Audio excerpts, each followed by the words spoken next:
രാഷ്ട്രീയ ആചാര്യന്മാര് ഇവർക്കൊക്കെ ജന്മം കൊടുത്തിട്ടുള്ള ഒരു മണ്ണാണ് നമ്മുടെ ഈ കൊച്ചു കേരളം എന്ന് പറയുന്നത്. ശ്രീനാരായണ ഗുരുദേവൻ ഒരിക്കൽ ഇങ്ങനെ പറഞ്ഞിട്ടുണ്ട്, മതം ഏതായാലും മനുഷ്യൻ നന്നായാൽ മതി. മനുഷ്യനെ നന്നാക്കാനാണ് രാഷ്ട്രീയ പ്രബുദ്ധതയെങ്കിൽ, മനുഷ്യനെ നന്നാക്കാനാണ് മതബോധനമെങ്കിൽ, മനുഷ്യനെ നന്നാക്കാനാണ് വിദ്യാഭ്യാസ പ്രബുദ്ധതയെങ്കിൽ, മനുഷ്യനെ നന്നാക്കാനാണ് സാംസ്കാരിക സമ്മേളനമെങ്കിൽ, മനുഷ്യനെ നന്നാക്കേണ്ടതിന് വേണ്ടിയിട്ടാണ് ആശയ സംവാദങ്ങൾ നടത്തപ്പെടുന്നതെങ്കിൽ, മനുഷ്യനെ നന്നാക്കേണ്ടതിന് വേണ്ടിയിട്ടാണ് സമരങ്ങളും സമരമുറകളും റാലികളുമൊക്കെ നടത്തപ്പെടുന്നതെങ്കിൽ, കേരളത്തിന്റെ അങ്ങേയറ്റം മുതൽ ഇങ്ങേയറ്റം വരെ ഏറെ പ്രശസ്തമായ ഇത്തരം പ്രവൃത്തികളും കർമ്മങ്ങൾ കൊണ്ടും നിറഞ്ഞ ഒരു നാടാണ് നമ്മുടെ ഈ കൊച്ചു കേരളം എന്ന് പറയുന്നത്. പക്ഷേ കേരളത്തിന്റെ നാട് നന്നാവുന്നുണ്ടോ എന്നത് ഏറെ പ്രസക്തമായൊരു ചോദ്യമാണ്. കേരളത്തിൽ പ്രശസ്തമായ അല്ലെങ്കിൽ കേരളത്തിൽ കുറെ സ്ഥലപ്പേരുകൾ പറഞ്ഞാൽ സൂര്യനെല്ലി, പൂവരണി, പറവൂര്, നേര്യമംഗലം, അങ്ങനെ കുറെ സ്ഥലപ്പേരുകൾ പെട്ടെന്ന് പറഞ്ഞാൽ കേരളീയർക്ക് പ്രത്യേകിച്ചൊന്നും തോന്നുമില്ലെങ്കിലും വാർത്തകളൊക്കെ ഏറെ ശ്രദ്ധിക്കുന്ന ആളുകൾ ഈ സ്ഥലത്തെക്കുറിച്ച് പറയും, പൂവരണിയാണോ, അതൊരു സ്ത്രീപീഡനത്തിന്റെ സ്ഥലമല്ലേ? ഒന്നുമല്ല, ആ സ്ഥലം പോയി കാണണം, പ്രകൃതി രമണീയമായൊരു സ്ഥലമാണ്. പറവൂരോ, അതല്ലേ, അവിടെയല്ലേ മ്ലേച്ഛമായ മറ്റൊരു ഒരു പീഡന കഥയുണ്ടായത്?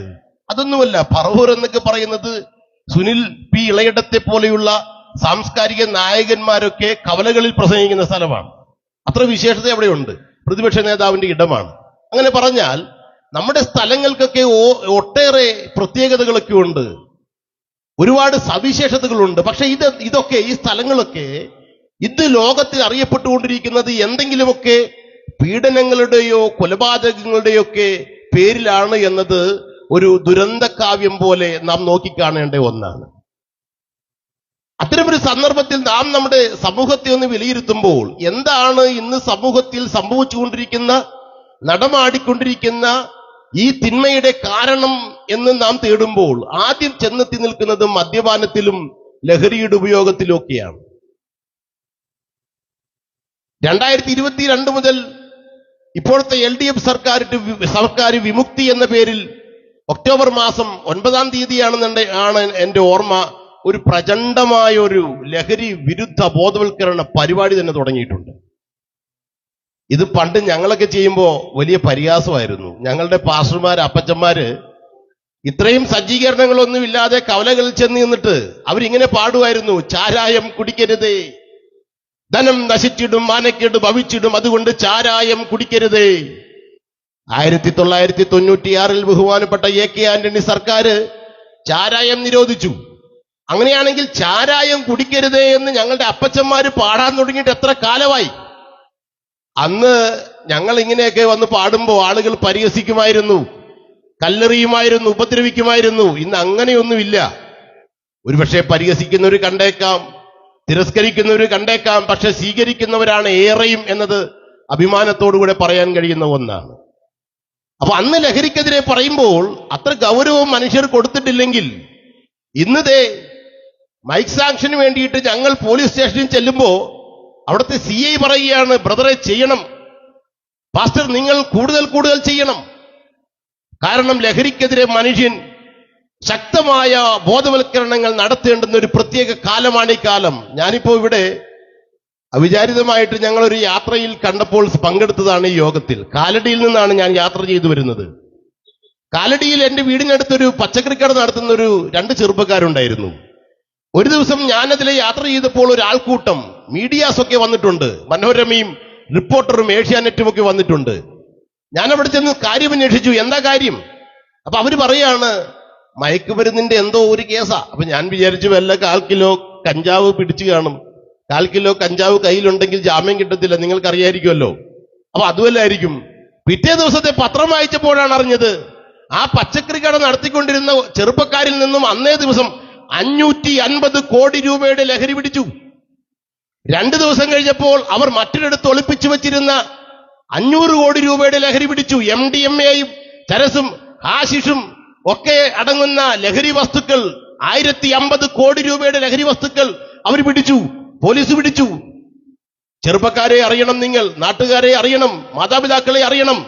150 കോടി രൂപയുടെ ലഹരി വസ്തുക്കൾ ഇവിടുത്തെ ഉദ്യോഗസ്ഥർ അവർ പിടിച്ചെങ്കിൽ, അത് കേസെടുത്തെങ്കിൽ, പിടിക്കപ്പെടാത്ത എത്ര 1000 കോടി രൂപയുടെ ലഹരിയാണ് കേരളത്തിന്റെ തെരുവുകളിലൂടെ ഒഴുകിക്കൊണ്ടിരിക്കുന്നത് എന്ന് ഞാനും നിങ്ങളും മനസ്സിലാക്കണം.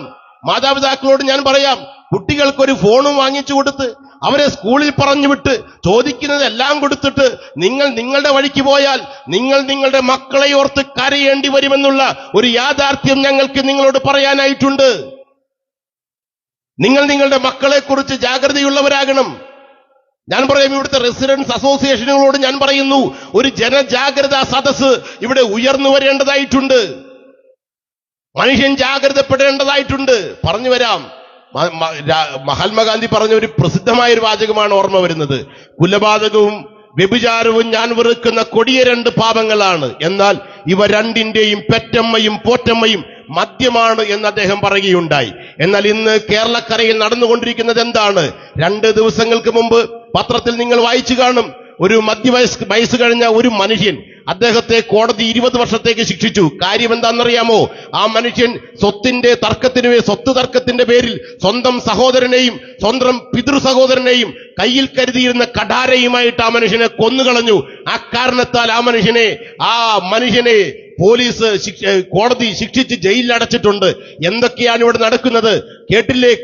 കണ്ണൂര് പിണറായി എന്ന് പറഞ്ഞൊരു സ്ഥലത്ത് സ്വന്തം സുഖത്തിന് വേണ്ടി ഓടിയ സൗമ്യ എന്ന് പറഞ്ഞ ഒരു അമ്മ തടസ്സമായി കണ്ട മക്കളെയും മാതാപിതാക്കളെയും അടക്കം 5 പേരെ അവർ വിഷം കൊടുത്തു കൊന്നത് സാംസ്കാരിക കേരളത്തിലാണ്, അക്ഷര കേരളത്തിലാണ് എന്നത് മനുഷ്യൻ മറന്നുപോകരുത്.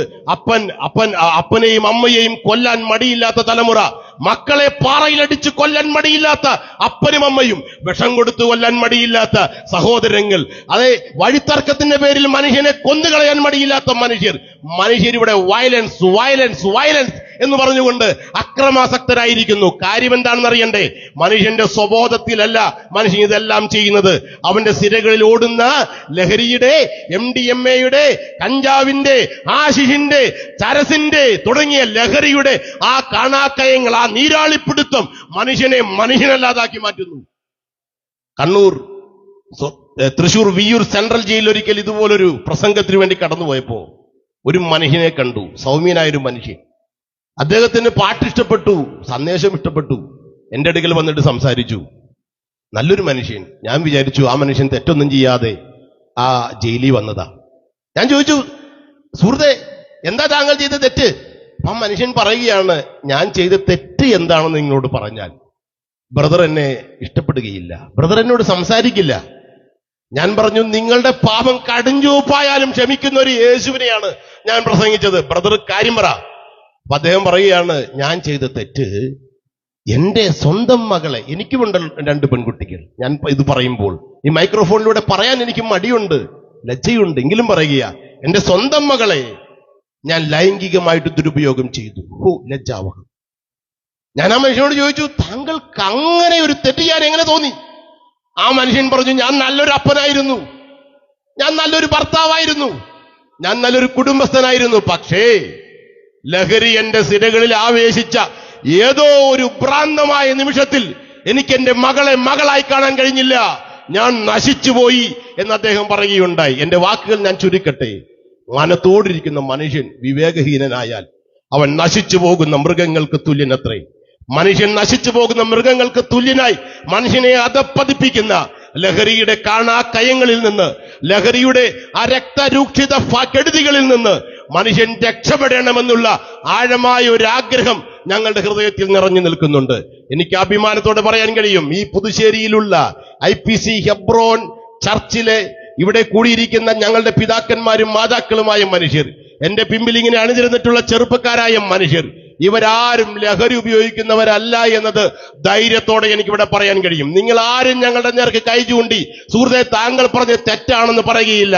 ലഹരിക്കെതിരെ ആ പ്രചണ്ഡമായ സമരപരിപാടി ആവിഷ്കരിക്കുക മാത്രമല്ല, ലഹരിയെ പടിക്ക് പുറത്ത് നിർത്തുവാൻ കരുത്തുള്ള ഒരു ഒരു ഒരു കൂട്ടർ പടിക്ക് പുറത്ത് നിർത്തുവാൻ കരുത്തു പ്രാപിച്ച ഒരു കൂട്ടവും കൂട്ടായ്മയുമാണ് നിങ്ങളെയും അഭിസംബോധന ചെയ്തുകൊണ്ടിരിക്കുന്നത്. അതിന്റെ കാരണമാണ് പ്രിയമുള്ളവരെ ക്രിസ്തുമസിന്റെ സന്ദേശം എന്ന് പറയുന്നത്. കേൾക്കണം നിങ്ങൾ. എന്താ ക്രിസ്തുമസിന്റെ സന്ദേശം? എന്താണ് മദ്യപിക്കുന്ന, ലഹരി ഉപയോഗിക്കുന്ന, തിന്മകളിൽ നിന്ന് തിന്മകളിലേക്ക് പലായനം ചെയ്യുന്ന മനുഷ്യരോട് ചോദിക്കുമ്പോൾ അവർ പറയാറുണ്ട്, മദ്യപിക്കരുതെന്ന് ആഗ്രഹമുണ്ട് ബ്രദറെ, പറ്റുന്നില്ല. ലഹരി ഉപയോഗിക്കരുതെന്ന് ആഗ്രഹമുണ്ട് സുഹൃത്തെ, പറ്റുന്നില്ല.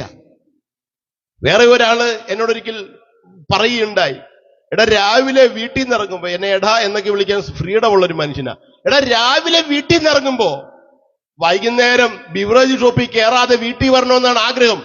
പക്ഷെ വൈകുന്നേരം 5 മണിക്ക് പണി കഴിഞ്ഞ് ഞാൻ പണിസ്ഥലത്തു നിന്ന് ഇറങ്ങുമ്പോ ഞാൻ പോലും അറിയാതെ എന്നെ ബിവറേജിലേക്ക് ആരോ തള്ളിക്കൊണ്ടു പോകുകയാണ് എന്ന് അദ്ദേഹം എന്നോട് പറയുകയുണ്ടായി. ഞാനിത് പറഞ്ഞുകൊണ്ടിരിക്കുമ്പോൾ എന്നെ കേൾക്കുന്ന മനുഷ്യർക്ക് നിങ്ങൾക്ക് ഈ ചിന്തയുണ്ടാകാം, നല്ലത് ചെയ്യണമെന്ന് ആഗ്രഹമുണ്ട്, നന്മ ചെയ്യണമെന്ന് ആഗ്രഹമുണ്ട്, നന്നായി ജീവിക്കണമെന്ന് ആഗ്രഹമുണ്ട്, പക്ഷെ പറ്റുന്നില്ല. ഗതികേടിന്റെ ജീവിത പരിസരത്താണ് എന്റെ ജീവിതയാത്ര. ഞാൻ നശിച്ചു, ഞാൻ ഇനിയും നശിച്ചു പോകും, ഞാൻ കൊള്ളരുതാത്തവനായി തീർന്നു, എന്റെ കുടുംബവും ഇനി അങ്ങനെ നശിച്ച് വെണ്ണീറായി പോകുമെന്ന് ചിന്തിച്ച് സ്വയം പ്രാഗി ജീവിക്കുന്ന ആളുകൾ എന്നെ കേൾക്കുന്നുണ്ടെങ്കിൽ, ഇതേ അവസ്ഥ മനുഷ്യനുള്ള കാലം മുതൽ ഇന്ന് ഈ നിമിഷം വരെ മനുഷ്യന്റെ പിന്നാലെ കൂടിയിട്ടുണ്ട്. എന്താ ആ അവസ്ഥയെന്ന് പൗലോസ് എന്ന് പറഞ്ഞ ഭക്തനായൊരു മനുഷ്യൻ ബൈബിളിൽ റോമാലേഖനത്തിൽ ഇങ്ങനെ എഴുതി വച്ചിട്ടുണ്ട്. അദ്ദേഹം എഴുതിയിരിക്കുന്ന ഇങ്ങനെയാണ്, നന്മ ചെയ്യാൻ എനിക്ക് ആഗ്രഹമുണ്ട്, എന്നെ പോലെ, നിങ്ങളെപ്പോലെ, എന്റെ കേൾവിക്കാരെ പോലെ ജീവിതം തുടങ്ങുന്നത് നന്മ ചെയ്യണം എന്നുള്ള ആഗ്രഹത്തിലാണ്. പക്ഷേ ഇച്ഛിക്കാത്ത അഥവാ ആഗ്രഹിക്കാത്ത തിന്മ ഞാൻ ചെയ്തു പോകുന്നു, എന്നെ പോലെ, നിങ്ങളെപ്പോലെ, എന്റെ കേൾവിക്കാരെ പോലെ. വീണ്ടും പറയുകയാണ്, ആഗ്രഹിക്കാത്ത തിന്മ ഞാൻ ചെയ്യുന്നുവെങ്കിലോ എന്ന് പറഞ്ഞാൽ മതബോധമുണ്ടായിട്ടും പ്രത്യയശാസ്ത്രധാരകളിൽ അറിവുകൾ ഉണ്ടായിട്ടും രാഷ്ട്രീയ പ്രബുദ്ധതയുണ്ടായിട്ടും നല്ലത് പഠിച്ചിട്ടും നല്ല വിദ്യാഭ്യാസം പ്രാപിച്ചിട്ടും നല്ല കുടുംബത്തിൽ പിറന്നിട്ടും നല്ല കൂട്ടുകാരുണ്ടായിട്ടും നല്ല ജീവിത സാഹചര്യങ്ങൾ ഉണ്ടായിട്ടും ഞാൻ ആഗ്രഹിക്കാത്ത തിന്മ ഞാൻ ചെയ്തു പോകുന്നു. ആഗ്രഹിക്കാത്ത തിന്മ ഞാൻ ചെയ്യുന്നുവെങ്കിലോ അത് ഞാനല്ല, എന്നിൽ വസിക്കുന്ന പാപമത്രേ. പ്രിയരെ, ഇതാണ് മനുഷ്യജാതിയുടെ പ്രശ്നം എന്ന് പറയുന്നത്. ക്യാൻസർ രോഗത്തിന് റഷ്യയിലെ ശാസ്ത്രജ്ഞന്മാർ മരുന്ന് കണ്ടുപിടിച്ചു, സന്തോഷം. 2025 ഫ്രീ ആയി അതിന്റെ വാക്സിൻ ലോകത്തെല്ലായിടത്തും അത് കൊടുത്തു തുടങ്ങുമത്രേ, സന്തോഷം. എന്റെ അമ്മയും ചില മാസങ്ങൾക്ക് മുമ്പ് ക്യാൻസർ രോഗമെന്ന് മരിച്ചു. അതിന്റെ ദുഃഖം ഞങ്ങൾ അനുഭവിച്ചതാണ് ആ ട്രീറ്റ്മെന്റിന്റെ. ഞങ്ങളിൽ പലരും അത്തരം പീഡനങ്ങളിലൂടെ കടന്നുപോയവരുണ്ട്. നിങ്ങളും അങ്ങനെ പീഡിപ്പിക്കപ്പെട്ടവരാകാം. സന്തോഷം, രോഗത്തിന് മരുന്ന് കണ്ടുപിടിച്ചു. ഞാൻ ചോദിക്കട്ടെ, അതോടെ മനുഷ്യന്റെ പ്രശ്നം തീർന്നോ? മനുഷ്യനുണ്ടായ കാലം മുതൽ ഈ നിമിഷം വരെ 100,000 പ്രശ്നങ്ങൾ മനുഷ്യനുണ്ടായിട്ടുണ്ട്. കേട്ടിട്ടില്ലേ?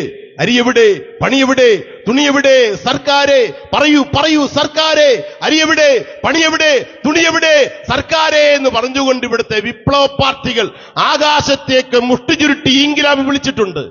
അരിയുടെ ക്ഷാമം തീർന്നു. ഉമ്മൻചാണ്ടി സർക്കാരിന്റെ കാലത്താണെന്നാണ് എന്റെ ഓർമ്മ. 1 രൂപയ്ക്ക് അരി കൊടുത്തു തുടങ്ങി. ഞാനിത് കഴിഞ്ഞ ദിവസം കണ്ണൂർ ഒരു കവലയെ പ്രസംഗിച്ചപ്പോ എന്റെ പൊന്നുമാഷെ ഒരാൾ എന്നോട് പറയുക, എനിക്ക് അരിക്ക് പൈസ കൊടുക്കണ്ടെന്ന്. ഞാൻ ആദ്യമായിട്ട് അറിഞ്ഞത് ഫ്രീ ആയിട്ടും പൈസ ഗവൺമെന്റ് അരി കൊടുക്കുന്നുണ്ട്. നല്ലത്. തുണി പ്രശ്നത്തിനും പരിഹാരമായി. ഇവിടുത്തെ തിരുവല്ലായിലേക്ക് ചെല്ല്, ഏറ്റവും കൂടുതലുള്ളത് തുണിക്കടകളല്ലേ. ഇനി പണിയുടെ പ്രശ്നം, പണി ഇവിടെ ഇല്ലെന്ന് മലയാളി നീ പറഞ്ഞാൽ ഞാൻ നിന്നെ ആലുവയ്ക്ക് വിളിക്കും, ഞാൻ നിങ്ങളെ പെരുമ്പാവൂർക്ക് വിളിക്കും. ആലുവ റെയിൽവേ സ്റ്റേഷനിൽ നിങ്ങൾ നോർത്തിൽ നിന്ന് വരുന്ന ട്രെയിൻ നോക്ക്, അവിടെ ഏതാണ്ട് ഉത്സവത്തിന് ഒരു 16 ഉത്സവത്തിന് ഒരുമിച്ച് ആൾ ഇറങ്ങി വരുന്നത് പോലെ ജനലക്ഷങ്ങൾ ഇങ്ങനെ വരികയാണ്. ബായിയോട് ചോദിക്കുകയാണ്, ബായി എന്താ പരിപാടി? കാം കേരളത്തിൽ കാമുണ്ട്, കേരളത്തിൽ പണിയുണ്ടെന്ന്. എന്ന് പറഞ്ഞാൽ ആസാമിക്കും ബംഗാളിക്കും തമിഴനും തെലുങ്കനും എന്ന് വേണ്ട ഭാവിയിൽ അറബിക്കും കേരളത്തിലുള്ള മനുഷ്യർ പണി കൊടുക്കും. പണി കൊടുക്കാൻ നമ്മൾ പണ്ടേ മിടുക്കരല്ലേ. അങ്ങനെ പണിക്ക് ഇവിടെ യാതൊരു കുറവുമില്ല. അപ്പൊ അരിയുടെയും പണിയുടെയും തുണിയുടെയും പ്രശ്നങ്ങൾക്കൊക്കെ ഏതാണ്ട് പരിഹാരമായി. എന്നാൽ ഇവിടെ പ്രശ്നം തീരുന്നുണ്ടോ? രാഷ്ട്രീയ പാർട്ടിക്കാര് ഇലക്ഷൻ സമയത്ത് വന്നിട്ട് എന്താ പറയുന്നേ? നിങ്ങളുടെ എല്ലാ പ്രശ്നവും ഞങ്ങൾ പരിഹരിച്ചു തരാം. നമ്മൾ കാണുന്നതല്ലേ, പരിഹരിച്ച് തരാമെന്ന് പറഞ്ഞുകൊണ്ട് അധികാരത്തിൽ കയറുന്ന ഈ മനുഷ്യരുടെ പ്രശ്നം എപ്പോഴെങ്കിലും തീർന്നിട്ടുണ്ടോ? ഇവിടുത്തെ ന്യൂസ് ചാനലുകളിലെ വാർത്ത എന്താ? രാഷ്ട്രീയക്കാരുടെ പ്രശ്നങ്ങളല്ലേ. അപ്പൊ അവരുടെ പ്രശ്നം ഇവിടെ പരിഹരിക്കപ്പെടുന്നില്ലല്ലോ. പിന്നെ അവരാണോ നമ്മുടെ പ്രശ്നം പരിഹരിക്കുന്നത്? കുരുടനെ വഴികാട്ടിയാൽ ഇരുവരും കുഴി വീഴുന്നൊക്കെ പറയുന്നത് ഞങ്ങൾ പാപപരിഹാരത്തോടുള്ള ബന്ധത്തിൽ മതങ്ങളെ ചൂണ്ടിയായിരുന്നു. എന്നാൽ രാഷ്ട്രീയക്കാരോട് ഞങ്ങൾക്ക് അതൊക്കെ തന്നെയാണ് പറയാനുള്ളത്. ഞാൻ പറഞ്ഞു വന്നത്, അപ്പോ മനുഷ്യന്റെ പാപം മനുഷ്യനെ നീരാളി പോലെ ഇവിടെ വരിഞ്ഞു മുറുകിയിരിക്കുകയാണ് കേട്ടോ. രക്ഷ വേണം മനുഷ്യന് രക്ഷ വേണം. പാപത്തിൽ നിന്ന് വിടുതൽ വേണം, പാപത്തിൽ നിന്ന് വിമോചനം വേണം. മനുഷ്യൻ ആശ്രയിച്ചു മതത്തെ. എന്റെ പാപത്തിൽ നിന്ന് വിമോചനം നൽകാൻ മതം ഇവിടെ ഉണ്ടോ? മതത്തെ മനുഷ്യൻ അന്വേഷിച്ചു. മതങ്ങൾ ഇവിടെ വാഗ്ദാനം ചെയ്തു, ഞാൻ നിന്നെ രക്ഷിക്കാം. എന്നിട്ട് മതം പറഞ്ഞു, നീ അത് ചെയ്, നിനക്ക് രക്ഷയുണ്ടാകും. നീ അത് കഴിഞ്ഞിട്ട് അത് ചെയ്, നിനക്ക് രക്ഷയുണ്ടാകും.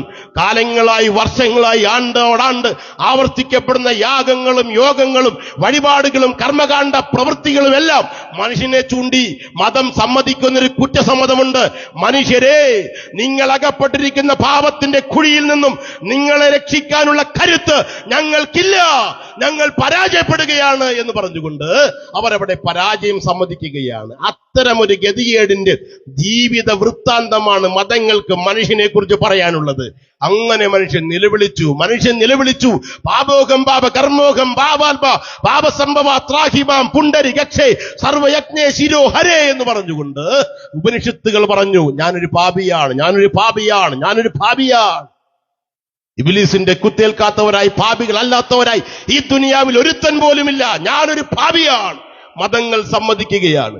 പാപിയല്ലാതൊരു നരനുമില്ല ഈ ഭൂപതിൽ. കോപശീലം ശിശുവിനുമുണ്ടല്ലോ. കവികളും പറയുകയാണ്, ഞാനൊരു പാപിയാണ്. ജയിലുകൾ ചൂണ്ടിക്കാണിക്കുന്നു മനുഷ്യന്റെ പാപത്തെ, കോടതികൾ ചൂണ്ടിക്കാണിക്കുന്നു മനുഷ്യന്റെ പാപത്തെ, പ്രത്യയശാസ്ത്രങ്ങളുടെ പരാജയങ്ങൾ ചൂണ്ടിക്കാണിക്കുന്നു മനുഷ്യന്റെ പാപത്തെ, രാഷ്ട്രീയ കാലുഷ്യങ്ങൾ ചൂണ്ടിക്കാണിക്കുന്നു മനുഷ്യന്റെ പാപത്തെ, മതത്തിന്റെ പോരാട്ടവും യുദ്ധവും ചൂണ്ടിക്കാണിക്കുന്നു മനുഷ്യന്റെ പാപത്തെ, മദ്യപാനത്തിന്റെ ആസക്തി, ലഹരിയുടെ ആസക്തി ചൂണ്ടിക്കാണിക്കുന്നു മനുഷ്യന്റെ പാപത്തെ. 21-ാം നൂറ്റാണ്ടിൽ ശിലായുഗത്തിൽ കിടന്നിരുന്ന മനുഷ്യൻ വളർന്ന് പുരോഗമിച്ച് കമ്പ്യൂട്ടർ സൂപ്പർ സോണിക് യുഗത്തിലെത്തി നിൽക്കുന്ന ഈ കാലത്തിൽ മതത്തോടും ശാസ്ത്രത്തോടും പ്രത്യയശാസ്ത്രത്തോടും രാഷ്ട്രീയത്തോടും മനുഷ്യൻ ചോദിക്കുകയാണ്, അയ്യോ, ആഗ്രഹിക്കാത്ത തിന്മ ഞാൻ ചെയ്തു പോകുന്നല്ലോ, എനിക്ക് ഈ പാപത്തിൽ നിന്ന് രക്ഷ വേണം. ആർക്കെന്നെ രക്ഷിക്കാൻ കഴിയും? മതങ്ങൾ കൈമലർത്തി. മതങ്ങൾ പറഞ്ഞു, ഇല്ല, ഞങ്ങൾക്കൊന്നും ചെയ്യാൻ കഴിയുകയില്ല. അപ്പോഴാണ് 20 നൂറ്റാണ്ടുകൾക്കപ്പുറം ലോകത്തിന്റെ മധ്യഭാഗമായ പലസ്തീനയിൽ, ഇസ്രായേലിൽ യേശു എന്ന രക്ഷിതാവ് ഈ ഭൂപ്പരപ്പിലേക്ക് ഇറങ്ങി വരുന്നത്. സർവ്വജനത്തിനും ഉണ്ടാകാനുള്ള മഹാസന്തോഷം ഞങ്ങൾ നിങ്ങളോട് സുവിശേഷിക്കുന്നു. എന്താ കാര്യം? എല്ലാ ജനത്തിനും പാപപരിഹാരം വേണമല്ലോ. സകല ജാതികൾക്കും ഉണ്ടാകാനുള്ള രക്ഷ ഞാൻ ഇന്ന് എന്റെ കണ്ണുകൊണ്ട് കണ്ടുവല്ലോ എന്ന് പറയുന്നത് വന്ധ്യവയോധികനായ ശിമ്യോനാണ്. എന്താ കാര്യം? മനുഷ്യരെല്ലാവരും പാപികളാണല്ലോ. ആ പാപം നിമിത്തമുള്ള ദുഃഖം എല്ലാ മനുഷ്യരും മതജാതി വർഗവർണ്ണ ഭേദമെന്നെ അനുഭവിക്കുന്നല്ലോ. അതുകൊണ്ട് എല്ലാവർക്കും രക്ഷ വേണം, എല്ലാവർക്കും സന്തോഷം വേണം, എല്ലാവർക്കും സമാധാനം വേണം. മതങ്ങളുടെ മുമ്പാകെ മനുഷ്യൻ ചെല്ലുമ്പോ ആ മതങ്ങൾ പറയുന്നത്, നീ ഏത് ജാതിയിൽപ്പെട്ടവനാ, നീ ഏത് മതത്തിൽപ്പെട്ടവനാ? അവന്റെ ജാതിയും മതവും പറയുമ്പോൾ മതം തിരിച്ചു പറയുകയാണ്, നിന്റെ ജാതി ഞങ്ങളുടേതല്ല, നിന്റെ മതം ഞങ്ങളുടേതല്ല, നീ പടിക്ക് പുറത്തു പോ എന്ന് പറഞ്ഞുകൊണ്ട് മതങ്ങൾ മനുഷ്യനെ ആട്ടിയോടിക്കുമ്പോൾ ഇവിടെ ഇതാ 20 നൂറ്റാണ്ടുകൾക്കപ്പുറം ലോകത്തിന്റെ മധ്യഭാഗമായ പലസ്തീനയിലേക്ക് ചരിത്രത്തെ നെടുകെ വിഭജിച്ചുകൊണ്ട് ചരിത്രത്തിന്റെ മധ്യത്തിലേക്ക് രക്ഷിതാവായ ക്രിസ്തു ഇറങ്ങി വന്നു. എന്തിനാണെന്നറിയാമോ? കാണാതെ പോയതിനെ തിരഞ്ഞു രക്ഷിപ്പാൻ. ആരാണ് കാണാതെ പോയത്? മാനവജാതിയാണ് കാണാതെ പോയത്. എന്തുകൊണ്ടാണ് മാനവജാതി കാണാതെ പോകപ്പെട്ടത്?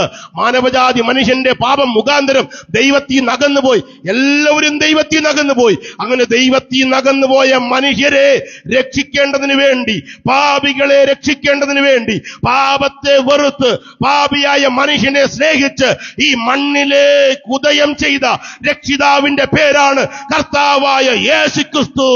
യേശുക്രിസ്തു അല്ലാതെ ഈ മണ്ണിലേക്ക് മനുഷ്യനെ സ്നേഹിച്ച് മനുഷ്യനെ രക്ഷിക്കുവാൻ, മനുഷ്യന് വേണ്ടി മരിക്കുവാൻ ഈ മണ്ണിലേക്ക് ഇറങ്ങി വന്ന മറ്റൊരു രക്ഷിതാവ് ഇല്ലവേ ഇല്ല.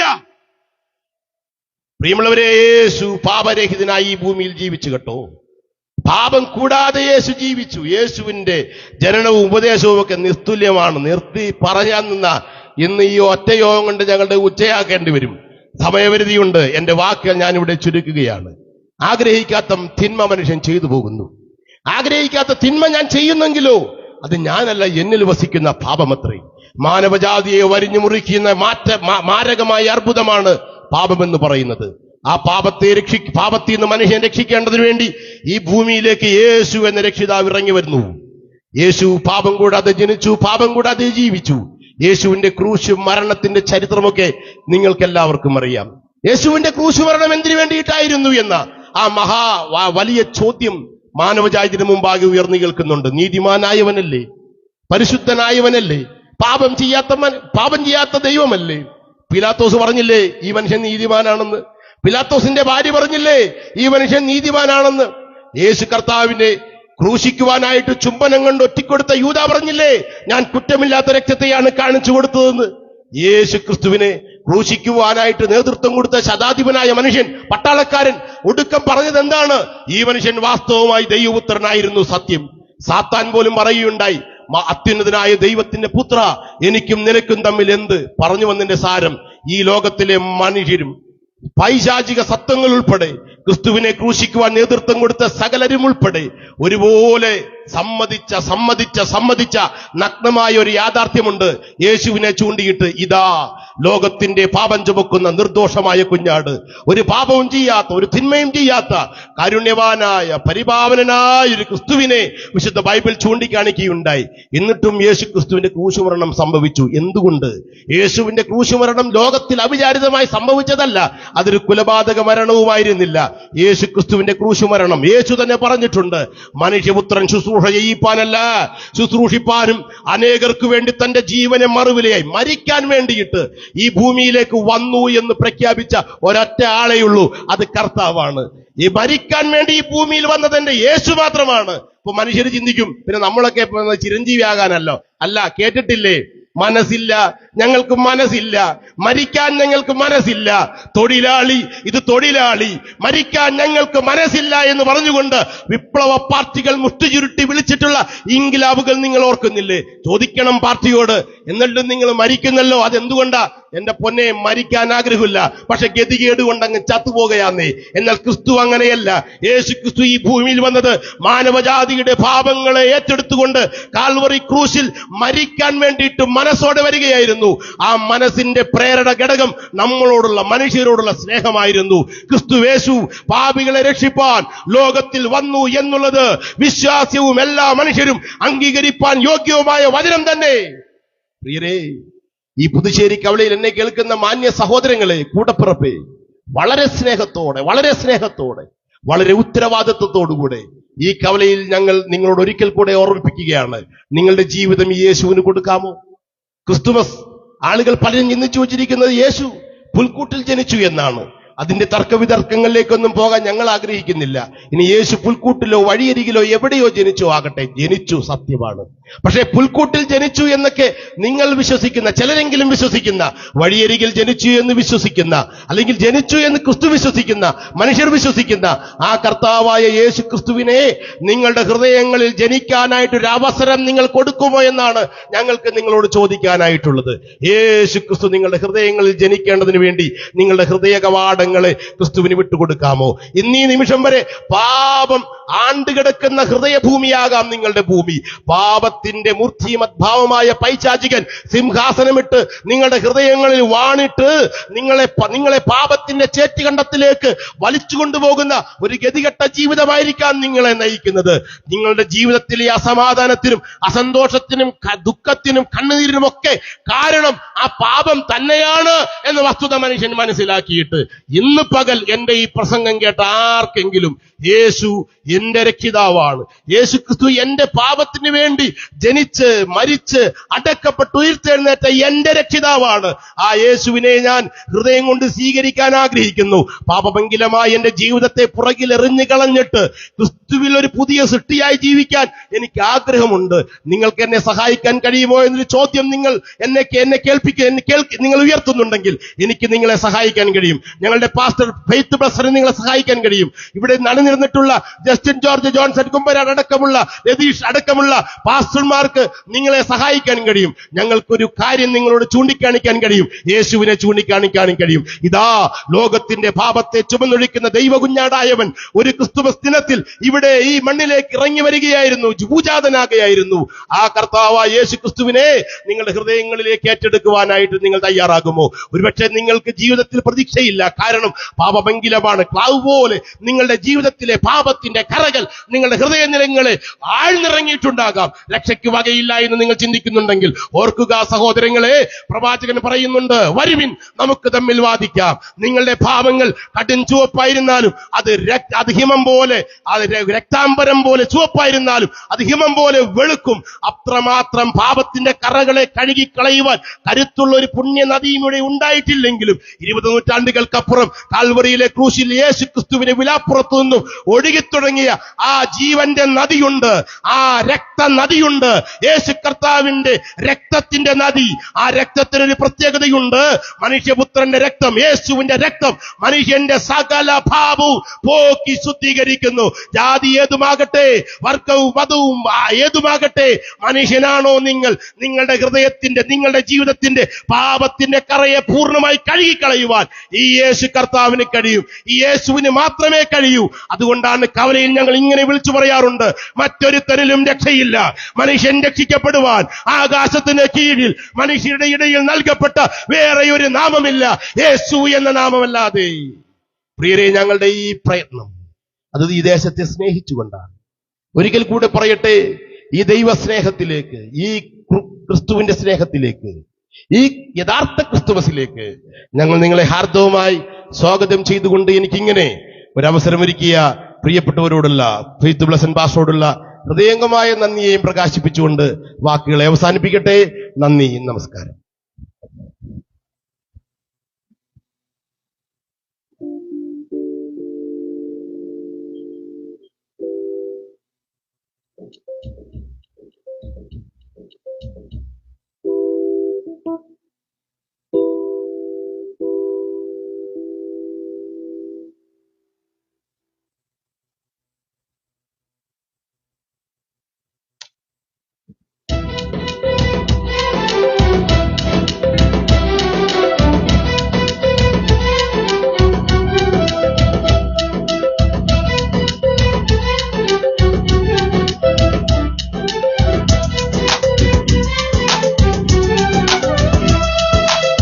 ചാരായം കുടിക്കരുതേ, ധനം നശിച്ചിടും, മനക്കേട് ഭവിച്ചിടും. അതുകൊണ്ട് ചാരായം കുടിക്കരുതേ, ധനം നശിച്ചിടും, മനക്കേട് ഭവിച്ചിടും. അതുകൊണ്ട് ചാരായം കുടിക്കരുതേ.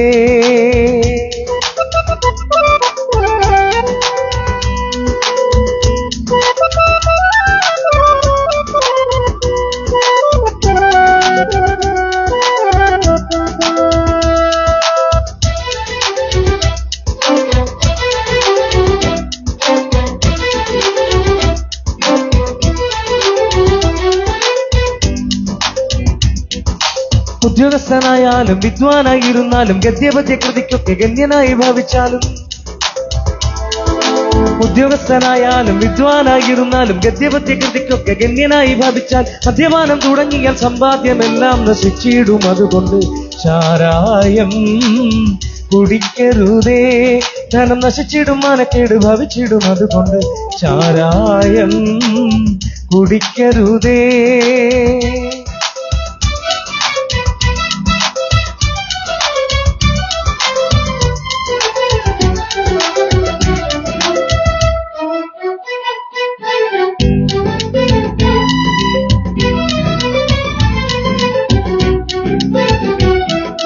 ഷാപ്പിൽ കയറി കുടിച്ചു, വേലി പിടിച്ചൊടിച്ചു, പോലീസുകാർ പിടിച്ചു, സ്റ്റേഷനിൽ കൊണ്ടടച്ചു. ഷാപ്പിൽ കയറി കുടിച്ചു, വേലി പിടിച്ചൊടിച്ചു, പോലീസുകാർ പിടിച്ചു, സ്റ്റേഷനിൽ കൊണ്ടടച്ചു. വേണ്ടുവോളം മുതുകത്തി പിടിക്കുമെന്നതുകൊണ്ട് ചാരായം